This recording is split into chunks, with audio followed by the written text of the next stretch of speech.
It's the Security Weekly News. It's episode 450. Can you believe we've done this 450 times? That's crazy. But we have, welcome to the week of 9 February 2025. We've got PlayStation, KerioControl, SEC SimSWAP, 8base, Copilot, AI, Robert Bird, Josh Marpet, and more on the Security Weekly News. This is a Security Weekly production for security professionals by security professionals. Please visit securityweekly.com/subscribe to subscribe to all the shows on our network. We interrupt our program to bring you this important message. It's the show that keeps you up to date on the latest security news twice a week. Your trusted source for accurate security information and expert analysis. It's time for the Security Weekly News. Imagine a world where every threat, ransomware, supply chain attacks, zero-day exploits, is stopped before it can even begin. ThreatLocker makes that world a reality with a zero-trust approach to cybersecurity. By giving you granular control on every executable that can happen in your environment, ThreatLocker protects your business around the clock. No more guessing, no more gaps, just rock-solid protection that keeps your operations running smoothly and your data secure. Discover how ThreatLocker's least privilege approach can safeguard your organization against known and unknown threats. Take the first step toward total peace of mind. Visit securityweekly.com/ThreatLocker today. Professionals, mark your calendars. Zero Trust World 2025 is happening in Orlando, Florida, February 19th to 21st. This event is tailored for IT leaders and cybersecurity experts who want actionable insights on zero trust strategies, practical solutions for modern threats, and meaningful connections with industry peers. Plus, take advantage of hands-on cyber hero boot camps, expert-led sessions, and the chance to earn CPE credits and your cyber hero certificate. Save $200 on your in-person registration using discount code ZTWSW25 at securityweekly.com/ZTW2025. Reserve your spot now. All right, I'm Doug White, and it's the Security Weekly News. Don't forget to hit like, subscribe, and leave a comment, or there will be no more Python. One wrong move, and poof, you're back to coding COBOL. That's right, not even C, COBOL. Now get busy typing pickaxe in the data division 100 times as penance. That's right. All right, KerioControl. I'll be honest, I had not heard, I was not familiar with that product, but KerioControl is a network security suite that is I guess an appliance. It's marketed to small and medium-sized businesses, and it manages, it's sort of, it's like your typical firewall appliance. Manages VPNs, bandwidth, reporting, traffic filtering, AV protection, intrusion prevention, all that good stuff. Well, in December, Egidio Romano demonstrated a one-click remote code execution attack on the platform. And GFI Software, who makes it, released a security update on the 19th of December. Okay, that seems reasonable. Now, you would expect that the problem would have gone away at that point, right? Because you hear there's a one-click RCE, there's a patch, you patch. But guess what? 3 weeks after the patch, there were still 23,800 instances of KerioControl that were vulnerable, according to Census. Now, then Romano's proof of concept was released, and that led to active exploitation being observed last month by Gray Noise, and more warnings were issued because, active exploitation. Well, as of this article from yesterday, Shadow Server Foundation reported that they still saw 12,229 KerioControl firewalls that were exposed to these attacks and were still vulnerable. 12,229. Now, I know small and medium-sized businesses just don't have the resources and people, and, they have a lot of fires to put out. But this is a fire, and it needs to be put out. So the requirements for this exploitation are very low. They said even low skill set hackers could exploit it.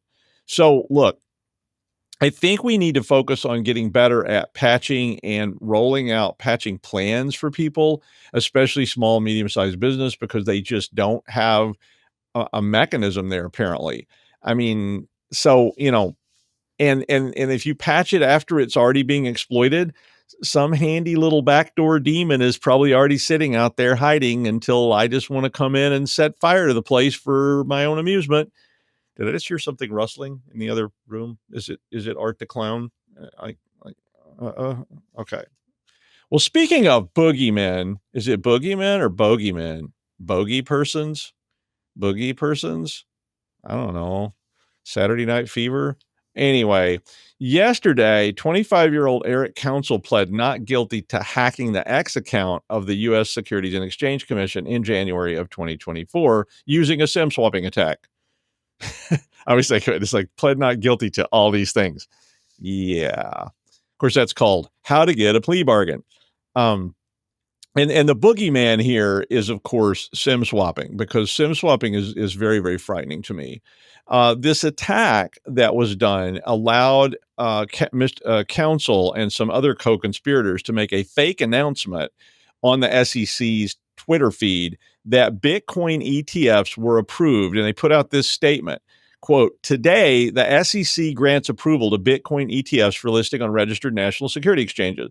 The approved Bitcoin ETFs will be subject to ongoing surveillance and compliance measures to ensure continued investor protection. Now, as you might expect, this caused the price of Bitcoins to jump. It jumped about $1,000 per Bitcoin, and then very shortly thereafter dropped by $2,000 when the SEC said, wait a minute, we didn't make that announcement. It was on our feed, but no, that's not us. We've been hacked. You know, like when your grandmother puts that up and says, I've been hacked. Don't accept any friend request from me. So if you were in on it, you could, of course, have bought Bitcoin, waited for the big jump, and then sell. Bingo, bango, bongo. You're sitting on a yacht in New York Harbor with a giant pile of cocaine and some cantaloupe and a rocket launcher just in case they're coming for you. Say hello to my little friend, who appears to be an animated version of Admiral Grace Hopper and keeps telling me to pass the mustard. My whole experience with the Wolf of Wall Street lifestyle was very different than Leonardo DiCaprio's in some ways, in other ways not. But anyway, the way they did this SIM swap was they bought a machine to print fake IDs, laminated card that says FBI. And they took the fake ID to some store somewhere, and they got somebody to replace my phone. It's lost. It's lost. Here's the number, and some poor hapless clerk went, well, he had an ID that said he was the head of the FBI. SIM swapping is terrifying. I mean, you don't even necessarily have to con somebody, right? You could just walk in there and go, would Mr. Franklin change your mind? And then, this poor hapless clerk goes, $100? Sure, buddy. Whatever you want. What number you want me to set up for you? There you go. Rock and roll. Or worse, you're just like, I'm going to mess these guys up, dude. Like, what do you think? All right, bro, let's do this thing. You got any more of that Pabst Blue Ribbon? Yeah. I mean, there really ought to be a better way to prevent this from happening than relying on some convenience store clerk who actually can input new information. Or, somebody who's going to fall for a laminated ID card that says, I'm the director of the FBI. Although in these strange times, I may be the director of FBI. Who knows? Every day you see the news, watch for that headline. Doug White appointed head of FBI. You never know. I somehow doubt it. Speaking of the FBI and law enforcement, an international law enforcement operation went after Phobos, which is a notorious ransomware group, and linked the 8-base ransomware to Phobos, and then arrested 4 suspects. Now, it wasn't the FBI, though. It was actually the Bavarian State Police on behalf of the public prosecutor in Bamberg, Germany. And the suspects were arrested in Thailand, apparently. So it probably wasn't the Bavarian State Police on location in Thailand.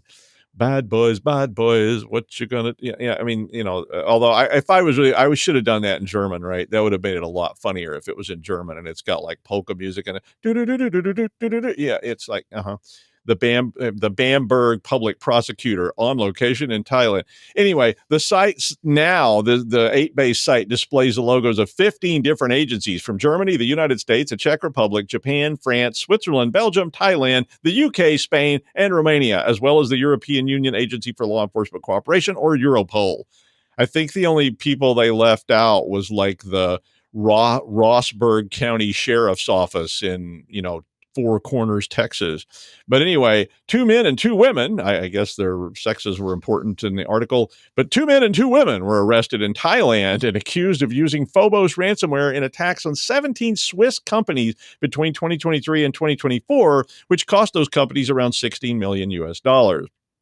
I want the money, but I don't really want to go to jail. and have to tell my cellmate, Rudolph the Skinner, who replaces his victims' eyeballs with tiny eye-sized Denver omelets, that my name, that I put my name in my Rust code comments and got caught. So crime pays, but it also doesn't. I don't know. We'll see. I mean, have you ever seen me and Evgeny Petitsin in the same room together? He got arrested last year for running Phobos, so I can't be him. Or can I? Yeah, I work for Superman and Clark Kent. Anyway, a brute force attack is using nearly 2.8 million IP source addresses daily, which focuses on credential theft from Palo Alto, Ivanti, and Sonic Wall. They probably focus on other people too, but these are the ones in the report. Shadow Server reported that this case, and they said that most of these addresses are from Brazil, followed by Turkey, Russia, Argentina, Morocco, and Mexico. Not that that means anything, but they are using the IPS to amplify brute forcing of credentials for VPNs. So this has been their big target. I mean, a lot of these systems for VPN logins block you out if you try so many times so quickly. So then you end up throttling your attack and it just gets slower and slower until it's never going to work. And of course, if the IP keeps shifting, then you got a better shot with the brute forcing and so forth. Hey, you got a Bassett botnet sitting around doing nothing? Well, here's your answer. I mean, basically, if Kevin in marketing uses the password Gandalf Daddy, and I can guess that or have it in my password list, or I'm just spraying passwords I got on the dark web, and Kevin also used Gandalf Daddy as a password on MrFufu.com, which got compromised last year because Mr. Fufu was using the password and downloading balloon animal porn in profligate amounts. Well, poof. So the moral of the sad tale is you probably should be using multi-factor on your VPN, really.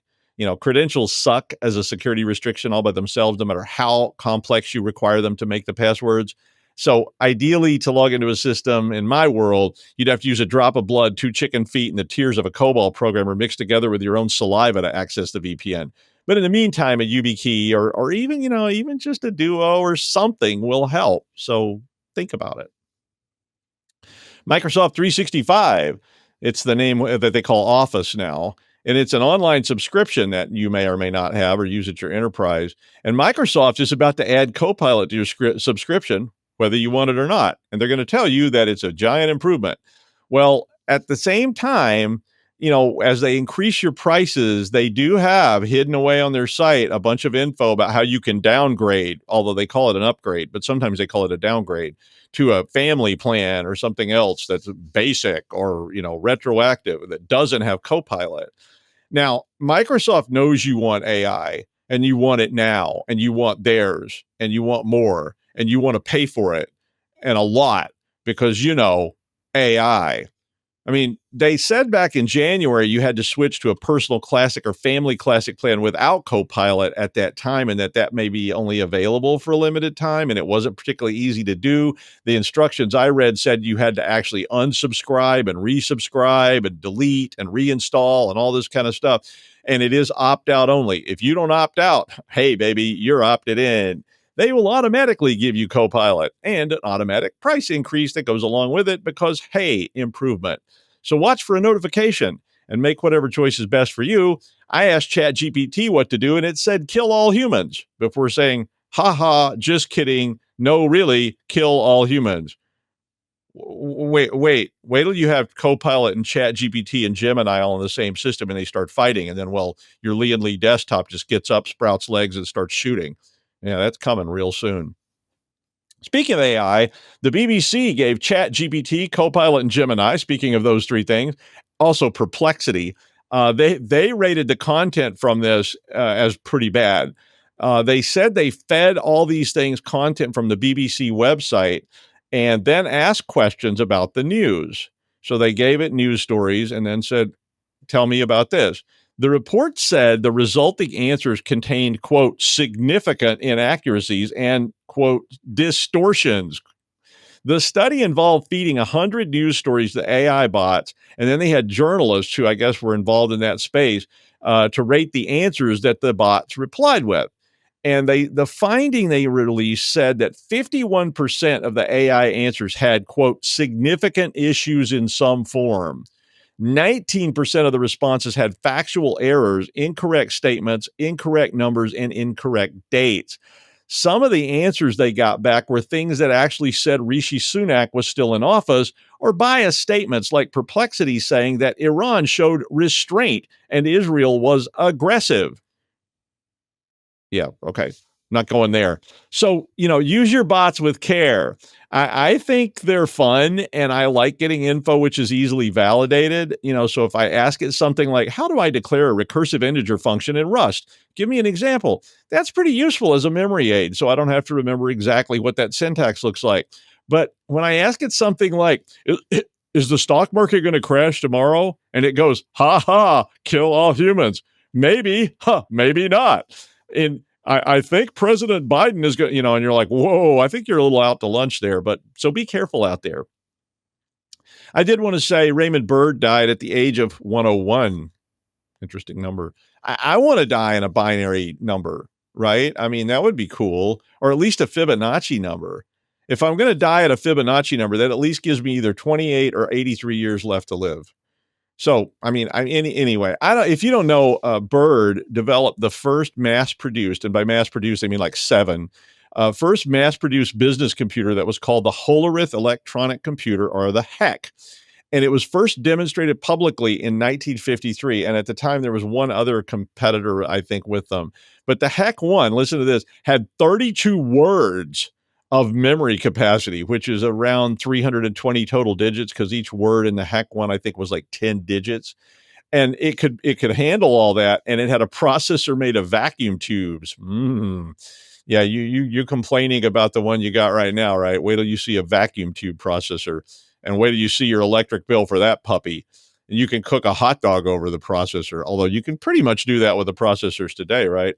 Well, data was stored only on punch cards. There was no other kind of storage, so it was all offline punch card storage. It required the use of machine code, and it could be used for payroll and inventory management. It consisted of several large units the size of filing cabinets, and, well, it was a beast. Let me tell you, you could use it to hold the tent down when the hurricane comes. R.I.P. Raymond Bird.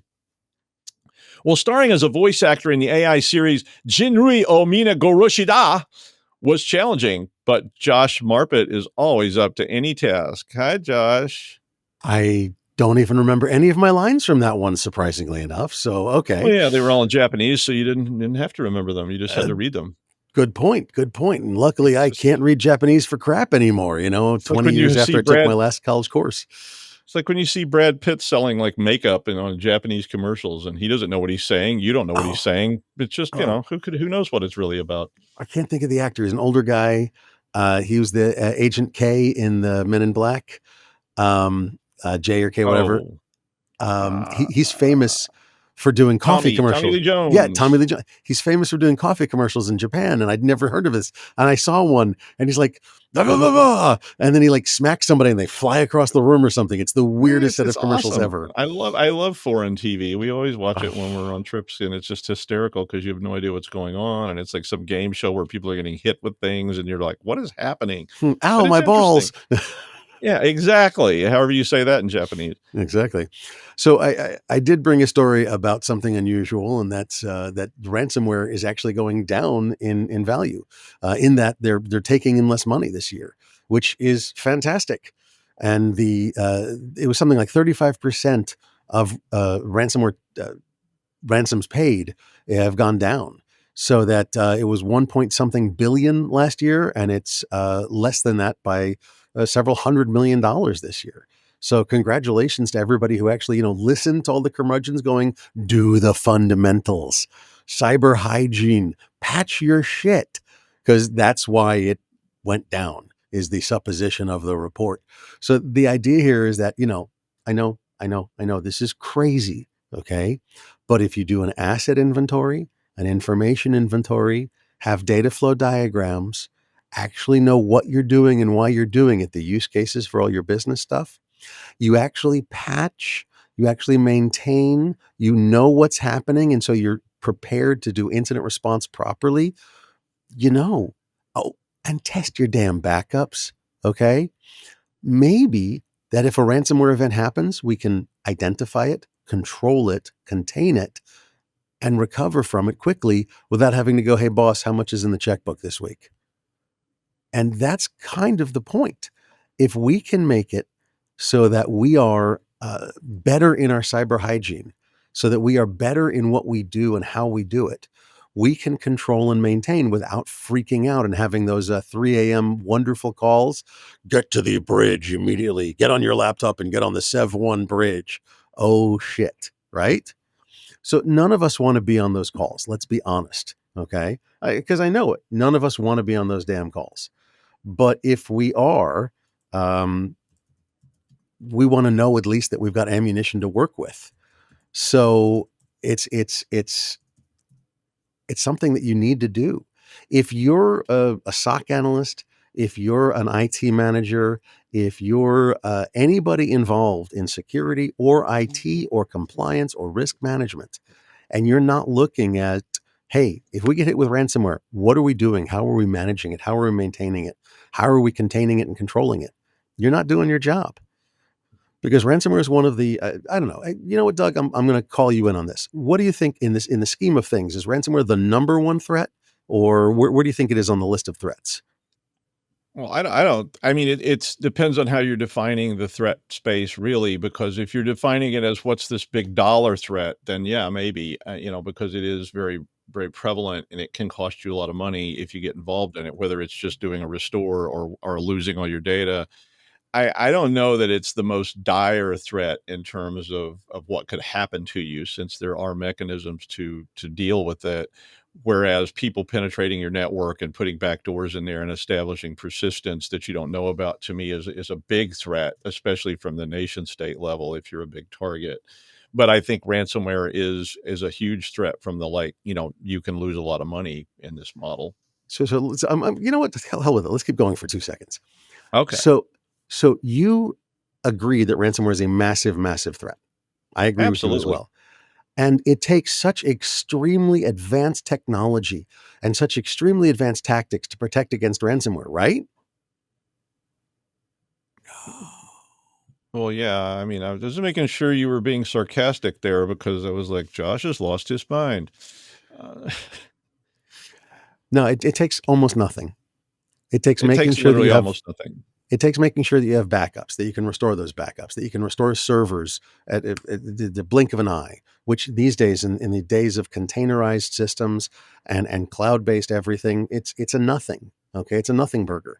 It takes understanding where your data is, which data is mission critical, which applications are mission critical, what the dependencies are to those things, having an asset and information inventory, and an understanding of how they all work together. That's data flow diagrams. That's it.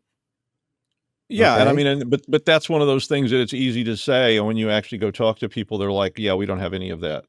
It's like, I mean, I agree with you absolutely. But I will say, having a lot of companies, even companies I was absolutely shocked and dismayed, were just basically like, "Yeah, we're not really sure where all that data is," and Oh, so how many? So I know I need to cut this off. I apologize, but like it shocks me when I walk into a company and I'm like, okay, where's your data? And they go, huh? And it activates my yeah. curmudgeousness of like, know where your frigging data is, know where your frigging systems are, and know how they interact with each other. Are you updating? Are you patching? What are your guardrails? How long is it before your systems shut down because they haven't been patched, because the certificate is dying, because whatever?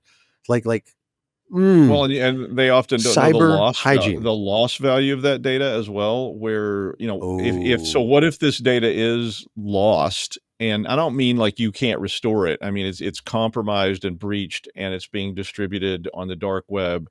What is that going to cost you? Is that a huge. liability? Is it a liability to your customers? Is it the trust your customers have in you, that suddenly a bunch of clowns have all your data and they're distributing it somewhere? And I think Yeah. people often don't assess that loss value of that data beyond just like, well, what if we couldn't restore it? But what if you can restore it, but it's all this goodwill and things is lost? It's why I asked one time, why is the Federal Reserve in this giant marble building with these columns, and we have this very fancy lobby with all this that nobody uses, because no, we don't have any customers? And they were like, trust. People want to see a bank that looks like a fortress. They don't want to see a bank that's in a strip mall somewhere going like, Ted's Bank, Oh, save today.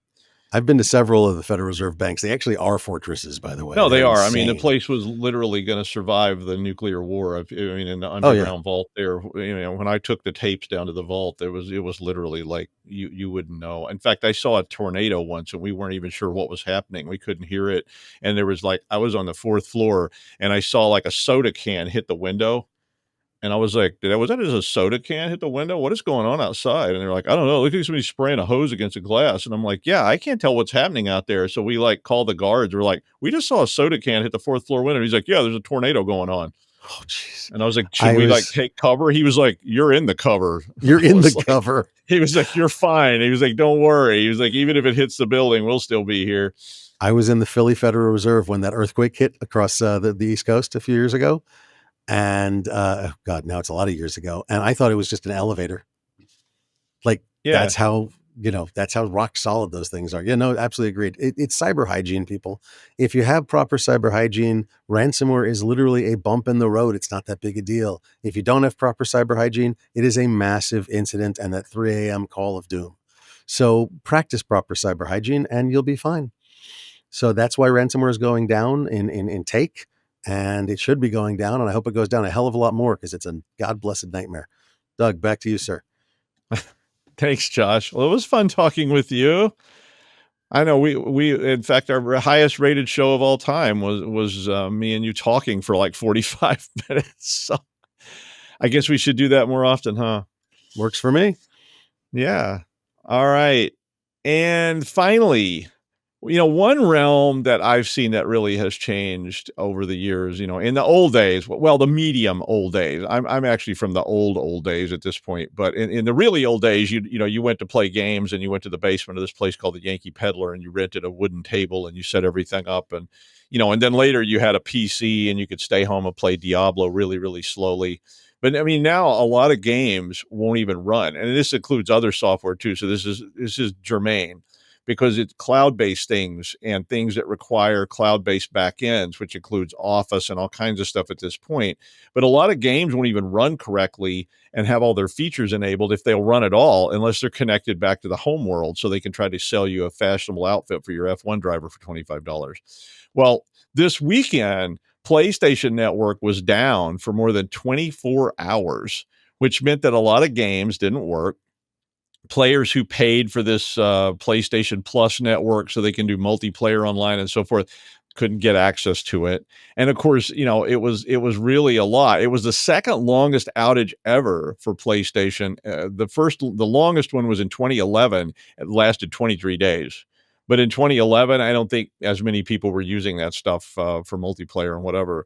So far, Sony has only said it was an operational issue, but they've not really said much else about it. Speculation was that it might have been a denial of service. It could be a botnet attacking because there's some tournament going on or who knows what. But it was a really bad time to be down since there was a big snowstorm. All the schools were closed.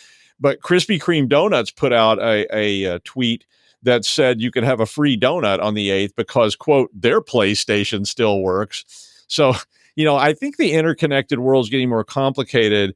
It's not exactly like playing Car Wars on paper or Zork on a green screen, but back into Josh's point, I think, again, understanding your data flows is becoming just absolutely tantamount to, you've got to understand this, because what if that one service that you have goes down and that just cascades into all these other things not being usable because they all rely on that one back-end service that you don't even know about that suddenly went offline because you didn't pay the bills because nobody even knew it was there anymore.